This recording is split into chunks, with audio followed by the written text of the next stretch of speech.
This is my exclusive interview. This is Joy, also known as Zali. I used to call her Zali Music.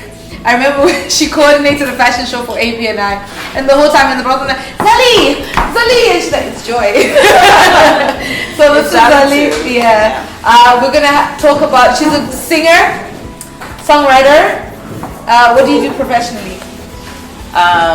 Should I sit down or should I sit No. Well done. I'm a singer, songwriter, actress, finance professional, writer. Model? Yeah. I mean, look at your body. I used to, when I was younger, I used to want to be a model, but then I got puberty and then boom. I was too big If this for is the plus size, puberty, I too want small to. for it. It didn't work out. Alright guys, please help me welcome Joy. Thank you.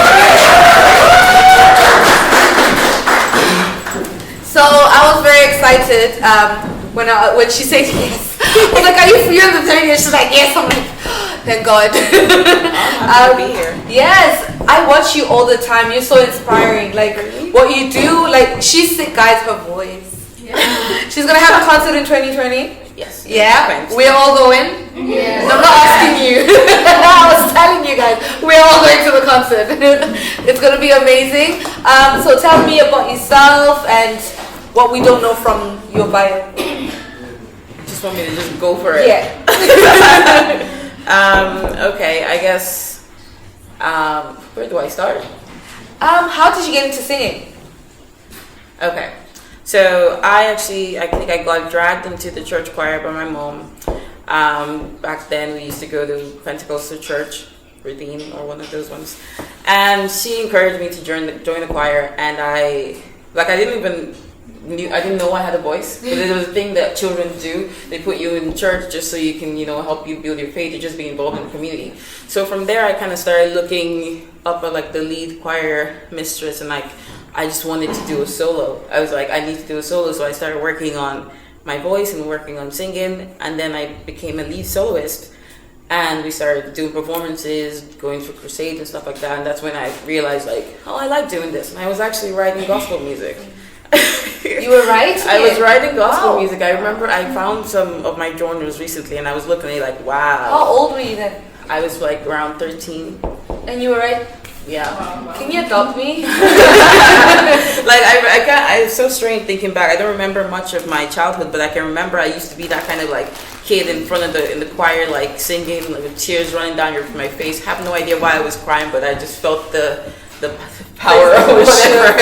Yeah. So that's how I got into it, and then through high school I was I just started doing covers on my own, and I started putting myself forward for like auditions for like musicals and just other stuff in the community. I remember coming down to Dublin one time because I saw an ad online for where a record label, they were looking for a female vocalist so they can put together a cover band. And I was like, okay, I'm gonna go for this. So my parents like drove me to Dublin, and I went in for the interview sort of thing. And I remember I was so nervous, and I remember they had asked me to sing "If I Was a Boy" by Beyonce, and I was so nervous. I don't know what I did. No, it just flew by. But I knew it was like I didn't do good. And afterwards, he said to me, he was like, just sing every day for the next 1 month. And come back to us. Literally every day. Literally. Did you do it?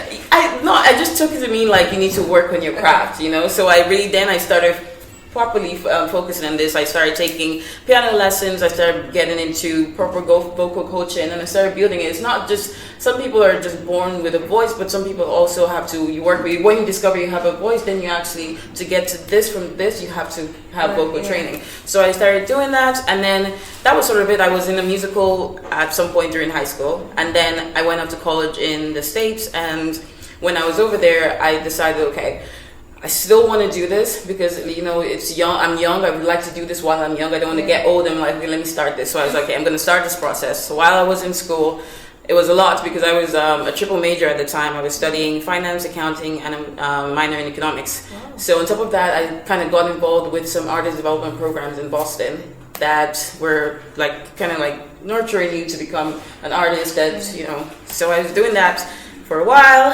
and then college is intense in America, and it's a lot of money. So we got to the point where I'm like, I can't be wasting my parents' money and doing this, so I'm Can't going to come home with that focus. degree. It's a lot of money, so I put that aside. Like I stopped artist development and just went into vocal coaching, just as a weekly thing, along with my course. So I graduated college, and then I stayed in Boston for a little bit. Then I moved back here, and I remember moving back here, and I just had a conversation with my dad. I was like, now that this is done, I really want to try this music thing. And he's like, that's great, I'll manage you. And I was like, oh, thank you. Did you want to be a manager? I would accept that now, to be honest. But I remember that, and it was his support that really let me push it. So he said, what I did then, that was I graduated in 2013. 2014, I went to Lagos because I'm Nigerian, so my dad his headquarters are over there. So I went over there just to see what the scene was like. My brother knew a lot of people in the music industry there, so I was like, it would be the best starting place for me just to go and be part of the community there and just mingle and try to see what it's like being a musician. So I went there and I didn't do any music. Because when I finally landed there, my dad was like, oh, well, you're finally here. Do you want to learn the family business? I was like, oh, okay. Okay, so for the 4 months I was there, I was just doing oil and gas kind of stuff. Yeah. And then I did meet a few artists and stuff, but I didn't do any music when I was there. It was only when I came back to Ireland, I had a bit of an epiphany. Actually, yes, I did have an epiphany. My friends and I, we went to Fresh Island Festival. I don't know if you know that. It was in Croatia. And I remember specifically, I saw Kalani. She was performing with her dancers and her DJ. And while she was performing, we had all been having fun and drinking, and everyone was dancing. And I was just standing there with my glass and just weeping. I was just crying. I was just looking at her. I was crying. I was like, this is mine. This is meant to be my life. I literally just had this moment where I was just like, this is what I want to do. Yeah. And I was working at that time. My corporate career is very extensive. So at that time, I think I was working at State Street in funds, and I was in management funds. So I was doing that, and so I said, you know what, I'm just looking for happiness at that point. So it wasn't the thing where I wanted to do music. I really was getting to a point where I wasn't happy with where I was in life, even though I was making money. My career was growing and climbing in a way loads of people would be excited about, but I still felt like this. I'm good at I do finance. I was in investment banking because it's challenging and I'm good at it. I was always it came natural for me, that sort of thing. Challenges came natural for you.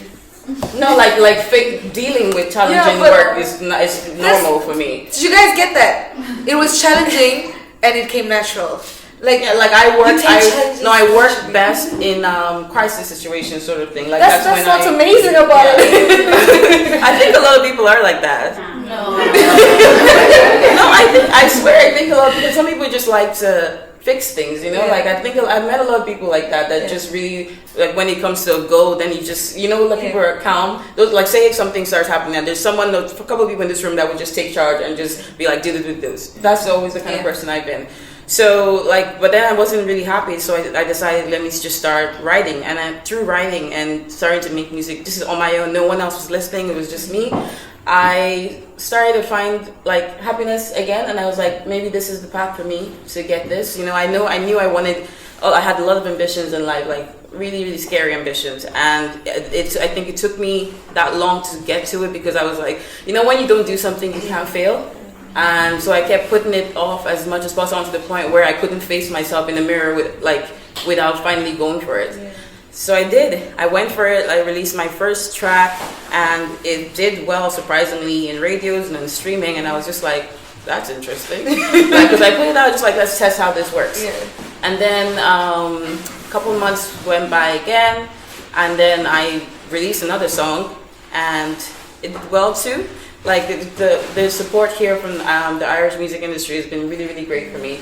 And then I ended up winning that award with my single, which was insane. I didn't even expect it. I remember because I had gotten nominated, and I was like, oh my god, that's amazing. It's so nice just to be nominated. So we went to the show, and I was performing at the awards night. So I was like, that's big enough for me. I'm performing at awards with Una Healy, the Coronas, Banks' brother, some huge acts.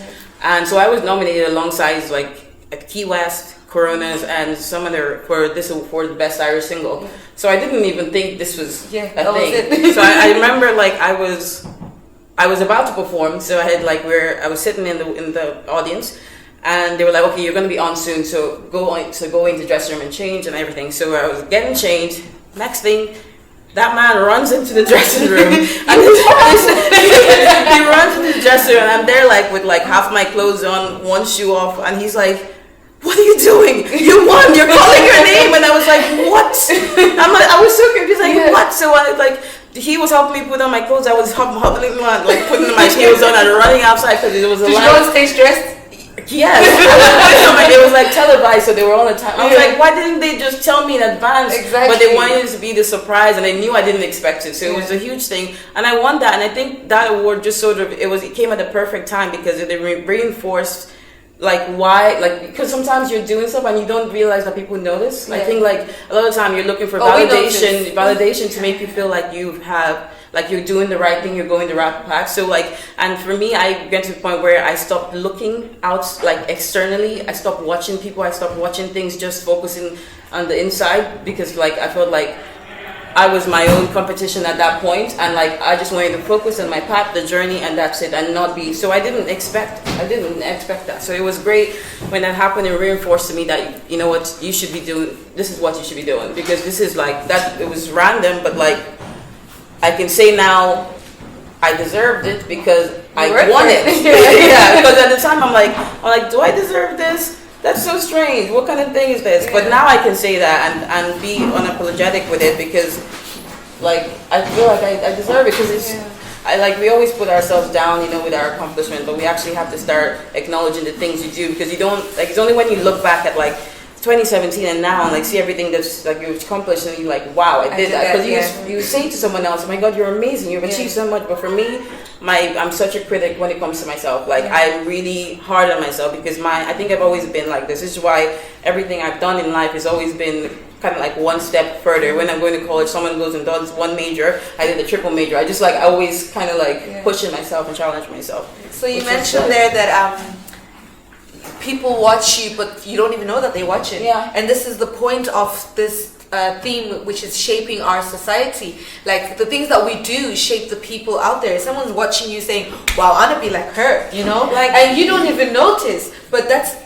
what you do, and your impact is shaping I've been society. At my lowest points, like emotionally, where I would think that I'm moving at a pace which I feel is not the pace that I should be at. And like I would just be, you know, trying to understand what the next step is, and I would get a DM or an email from someone telling me that how like my career path has inspired them to want to, you know, follow an unconventional path, and like because like just. And I would be there like, what? That's so strange. And like I get mocked. Like I would see people on the street and they would come to me like you inspire me. I'm like, my music? They're like, no, just you. Like you inspire me. And I'm like, that's great. Like, and so people like when hearing that people are looking up to you, especially when you're feeling yourself that you are not enough or there yet. Like it's such a thing. And I started. What happened then is I started trying to see myself through other people's eyes. And that helped me sort of start to love myself more and to be more confident in who I am, because I'm doing this thing and people are looking up, so I can't be here like shy. Now I have to be like, okay, now I'm because you are a role model. And that's the thing is, whatever career path you choose to take, it's not really what you do that inspires people. It's what the type of person that you are and how you do it. I think what people loved about like about it, because like for example, I've worked in a bunch of like multinational investment. I actually worked in the same company as Oban. I left JP Morgan and she was still there. I remember she was about to start her master's when I left. But like when I told friends like I'm quitting, like first of all it was my side job. Like these finance jobs I'm doing, they're my side jobs, and my career is like my music. And people look at me like you're crazy. How is like these are goals for people and you're saying this is your side job? I'm especially in an African community. How can you help us? Yeah, is the word. Help us get to that level of understanding of you chose your career to become a singer as a main career. Yeah. So how did that transition? Like, how did you get into that path?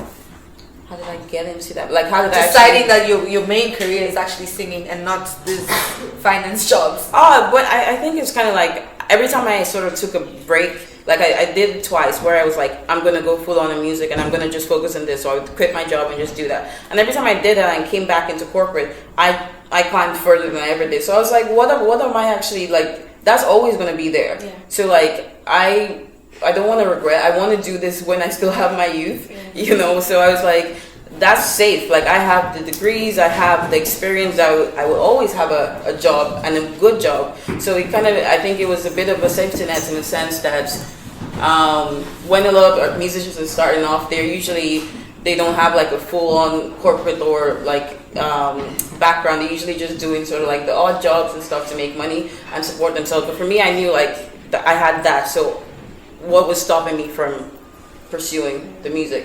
And so I kind of just went into it with a sort of a business point of view because I had that background, and I just sort of attacked it like I'm a startup and like I'm the product, and how do I get myself out there with my music? So you guys taking notes, yeah? Yeah, so that's what I did. I literally just started to create. What would you say is your biggest challenge?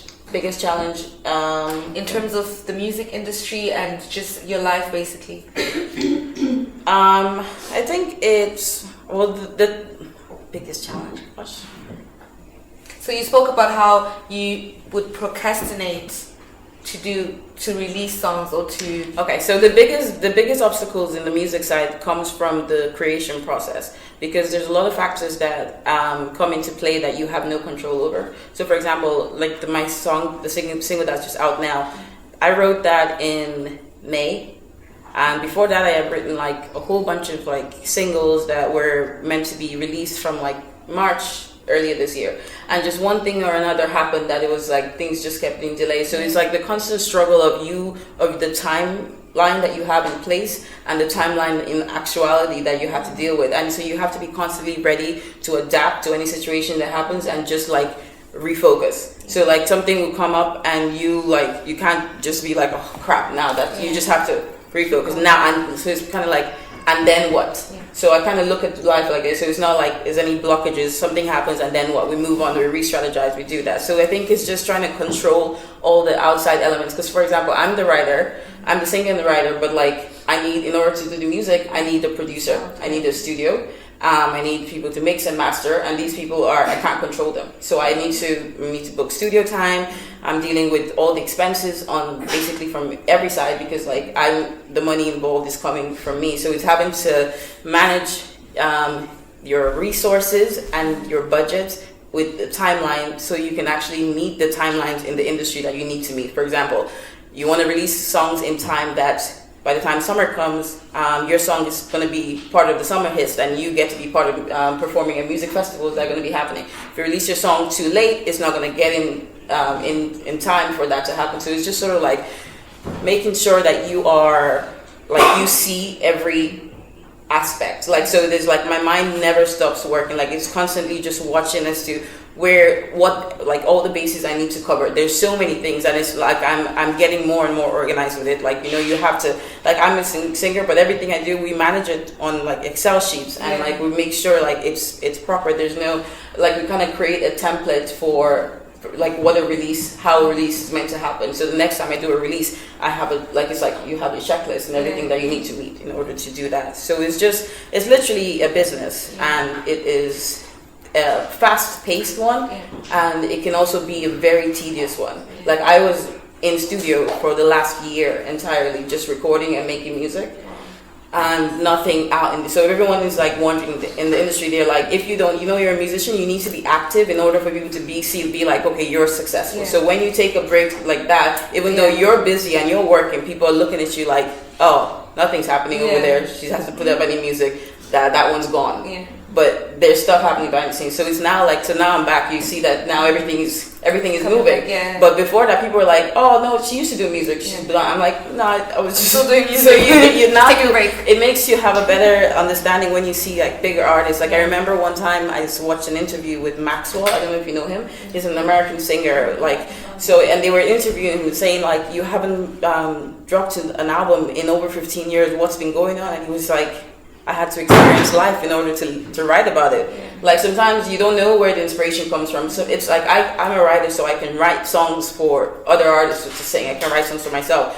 But like sometimes in terms of authenticity of what you're writing about, you want to feel it and you want to experience it. And so in the last year, I've experienced a lot and genuinely translated that into my music. So it's not like I'm just writing about anything. I'm actually writing about my life now. So in other words, 2020 is going to be banging. Oh my god. Like you have no idea. So like I just want you to pass a message of encouragement to the youth that are sitting here. We're all youth, right?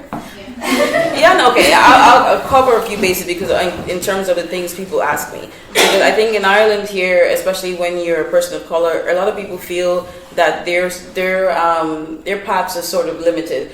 But like it really isn't. Like I make music. I'm on the radio. I'm on magazines. I act. I do commercials. Like I'm signed with an agency. Like I really had to. Like I write down what goals I want to reach, like meet for a certain time. Like I remember when I wanted to get signed.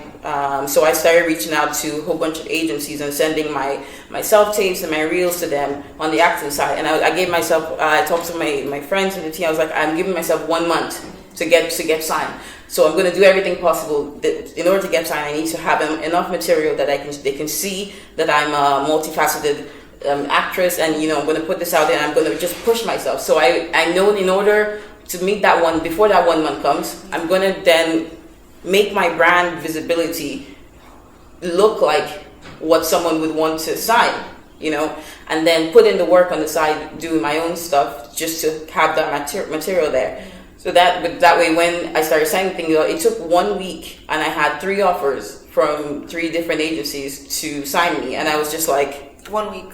It took 1 week. It's literally it's preparation and planning. Like nothing is just like, sometimes you get lucky, but the way I look at it, I always say this, like luck is literally preparation meets opportunity. When an opportunity comes, like you just have to grab it. You don't have to start not working for it. You just have to, so you always need to make sure, like you have to have a clear vision of what you want. When you have that clear vision, it's really, really hard to see the obstacles for me, like, because it's there. So anything that comes and it's like, and then what?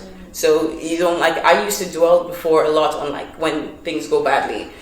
Like say I wanted to land on this list, or back then when I first started, I remember I wanted to be like at it, like, want to be like a once to watch. Now I am, but back then I would be like, why? Oh, this person got this person got it, and I would be so sad. And like it would affect my confidence. It would break me completely, that I was like, I don't even want to move forward. It was only when I started tricking myself into it. I didn't believe it at first, but I started tricking myself. I would say I'd get a rejection. And then I would be like, you know what? That's because something better is coming. Yeah. Like I didn't believe it, but I would just say it. And from saying that, I kind of convinced myself, you know what? That wasn't for me. If I got that, that's probably going to interfere with something that's about to come. And from doing that, I started to believe it. And from starting to believe it, it started to happen. And like it's just, I think that positive mindset, it really has changed my life. Like since I've stopped being negative and stuff, like, I don't know, like for example, when I just released a single, and like when a single is being released, there's a bunch of things you want to land in this playlist, you want to do this. So as it came out, and I'm like, when I say I don't get what I wanted, I had a thought. I'm like, oh, I was about to just sink and just be sad, and I was like, this is why we cover our bases. So that didn't work out, and then what? So then you just keep pushing. Like you just never stop. Like I really feel like, especially of color, I've always felt and this is weird because people always feel at a disadvantage because of their skin color. Yeah. I've always felt like I had an advantage because of my skin color, because I was so unique. Yeah. Like I remember being in college in America, and all my friends there, like Black Americans there, they think in a whole different way. They used to complain about how they always feel sort of left out, for example, being the only Black person in the class, and people look at them. So I'm like, I'm the only Black person in my finance classes. No one's looking at me funny because I'm also the teacher's assistant and the one people come to for help. So I'm not at a disadvantage. Yeah. And the same thing here. People are looking like I don't see a lot of role models for Black people over here, and like you can see with the way the youths are behaving these days. They don't see in the media like people that are showing what possibilities we could have. So for me, with all the experiences I've had and my life history, it seems like people seem to be learning from it. So that's why I'm happy to have this chat. Like I always tell people, like you know, whenever those like APNI, so I'm like, I'm happy to mentor people. Like I really want, because I have had such a great career, like corporate wise. I've had a phenomenal career, like, and I did that because you mentioned that when I spoke to you at Steve's launch party that you want to take on mentorship. Yeah, I'm happy so to. Yeah. Hit her up. I'm her lawyer, so I charge. But it's very exciting, so I'm just a bit time cautious right now. Do we have any questions in the crowd? Yeah? Zali. Z-A-L-I. What's the genre of music? At pop soul. Pop soul. Okay. Do we have any questions? Yeah.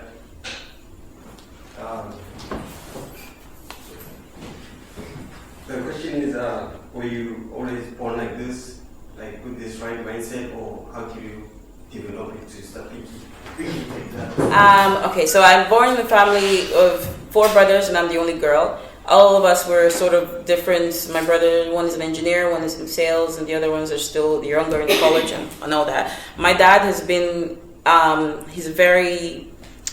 he kind of shaped us to believe in the impossible, like in the dream. So like I would wake up, and he still does this up to today. He would send us messages like, you're going to be the biggest star in the world, like you're going to, like he would send my brother, like Dr. President Bill, he used to call him. He just wanted to tell you, you know, you can be the president, you can be this, and he always used to do that to us. So I think I had that advantage in like not seeing any limitations in life, and so I'm really grateful for that. But in another sense, I also drove, like my drive is very different to the drive of my brothers. Like I'm very like entrepreneurial, like I'm trying to build a media empire. Like I started my own business. I'm doing this because of my own personal drive. I think I had this image when I was younger, and it's really silly, but this is the image. I had an image of a woman wearing high heels carrying a briefcase.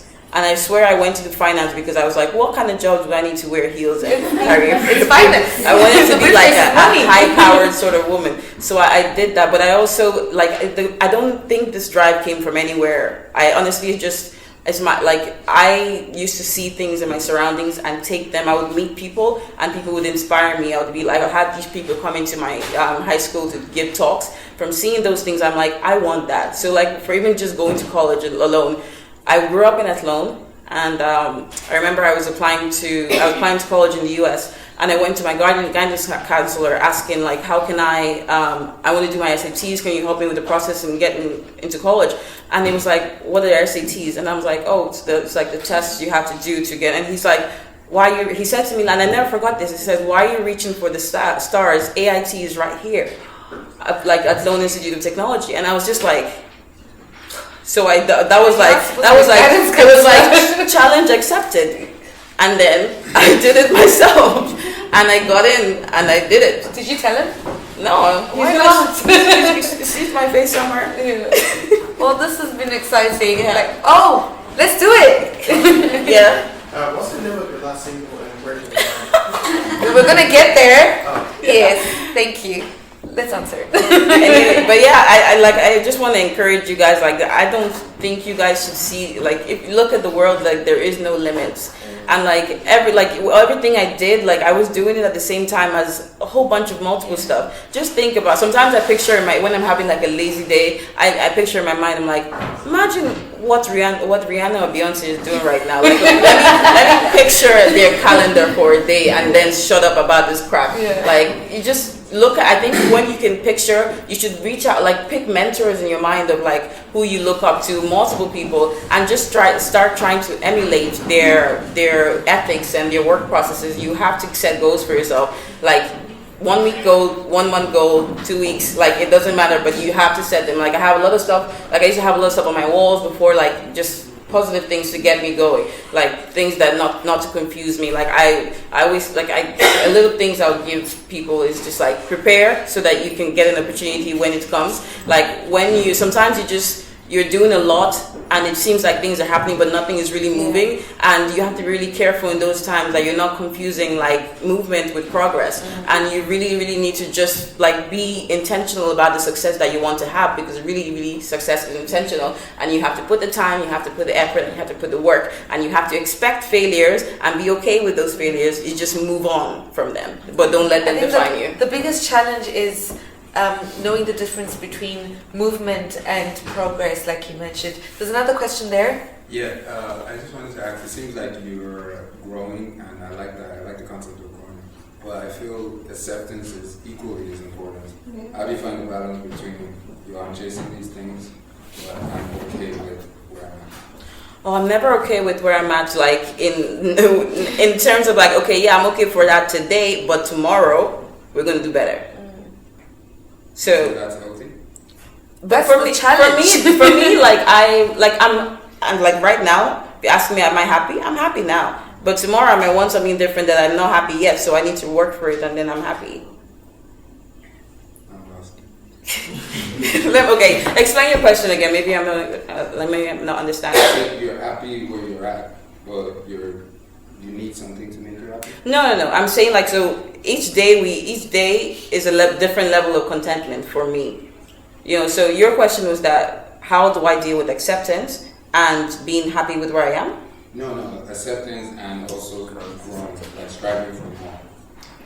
Okay, so like, so what she's basically saying is that she accepts what comes today. Yeah, exactly. And then tomorrow she wants to take on a new challenge and become better. So that's how she climbs the ladder. I feel like it's like a weird yo-yo effect. It just keeps moving, but it's not moving at the same spot. It's like moving up and moving, and it's just balancing itself out. So I keep on I'm happy to accept, like I was saying about the single, things that disappointed me, things I wasn't happy about, but I accept that that's happened.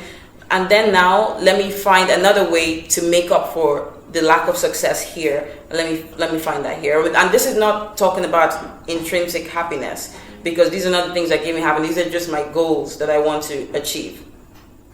Does that make sense? And this is why we're having this show, so that you can understand that shaping your society is not what you do per se or what you do today, but it's what you do tomorrow. Because if you're not gonna, if you're gonna be happy today, but you still want to build tomorrow, you need to challenge yourself. And I think what we need to take from Joy's interview today is that, and then what? Yeah, because you have to, like, when something happens and you're in a spot, you need to take that time to reassess.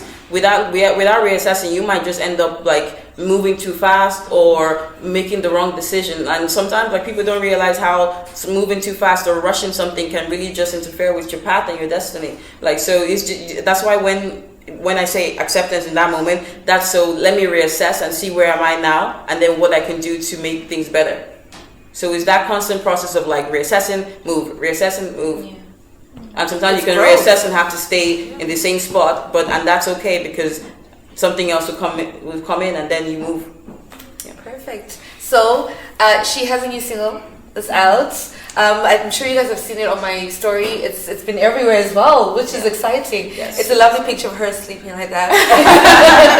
Do you want to tell us a bit about what inspired you to write that? And okay, I actually made that in Lagos this year. I went over there to do some more music press and some promos, and just to work with some new artists.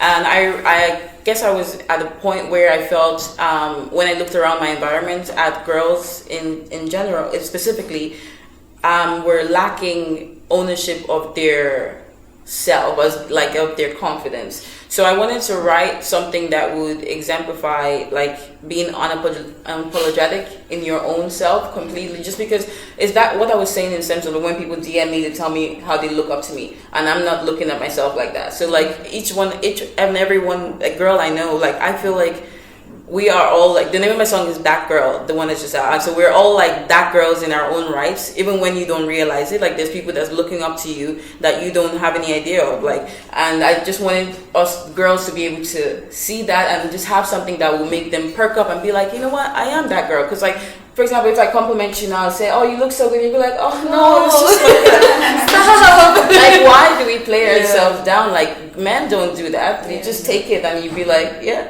Like, so, and people, when people talk to me, sometimes they get freaked out. They're like, people don't say stuff like that. I'm like, why not? I'm cute. Like, so I just wanted something that would just make girls feel good. It's just, I don't plan these like female empowerment like things, but it's just how the narrative is sort of built around my brand is just that. and it's more of myself. The song makes me feel good. So if it makes me feel good, there's a lot of people that will relate to it and also feel good. So it was just kind of like a thing to just take you away from whatever problems you're dealing with at the moment and just feel like confident and just want to dance. And do you want to sing it for her? Just the chorus. That's one thing you should stop asking me questions to sing on. I was hoping that was maybe this time. No, let's throw the question again later. You know. I had I had a radio interview this morning and I had to sing and my voice is gone. No, it's hear not. how nasally it is. I had a cold. I know. I was trying to learn the lyrics because it's very catchy, and I think that's the important thing when it comes to music. There's a process with which music works. You know, we still have to follow a formula that is where you still put your own unique twist to things, but it's still like the same. There's a process. Like the catchy hook, it helps. Yeah, it did. I'm that girl.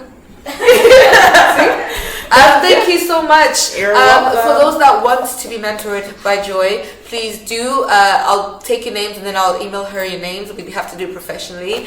But thank you so much. We don't have any more questions, right? This is Joy. Thank you so much. Is Sammy's comfort zone. We have decided after shooting our non-verbal consent is not enough. So today our argument here is basically if you can also catch me on Instagram at S4_SANZ, or you can inbox the Sammy's Comfort Zone Instagram.